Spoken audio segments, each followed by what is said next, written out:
Tumilapon sa kanal ang driver at mga pasahero ng isang kolong-kolong matapos makasalpukan ng isang SUV sa Pasukin, Ilocos Norte. Patay sa insidente ang 58 anyos na babaeng pasahero at kanyang 4 na buwang apo. Sugatan naman ang driver ng kolong-kolong at isa pang pasahero. Nagpapagaling sila sa ospital. Base sa investigasyon, bigla umanong pumasok sa diversion road ang kolong-kolong kaya nakasalpukan ng SUV. Ayon sa pulisya, nagkausap na magkabilang panig.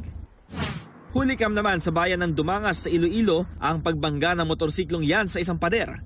Sa lakas ng impact, tumilapon ang 2 sakay ng motorsiklo. Ayon sa pulisya, nakaidlip umano ang rider habang nagmamaneho kaya dumiretso sa pader. Dinala sa ospital ang mga biktima matapos magtamo ng minor injuries. Nasa mabuti na silang kalagayan. Hulikam ang pagpapagewang-gewang ng wing van na yan hanggang sa tumagilid sa isang kalsada sa Tigbawan, Iloilo. Ayon sa pulisya, bago ang insidente, isang motorsiklo na nagpalit ng lane ng nasagi ng wing van dahilan daw para mawala ng kontrol ang driver.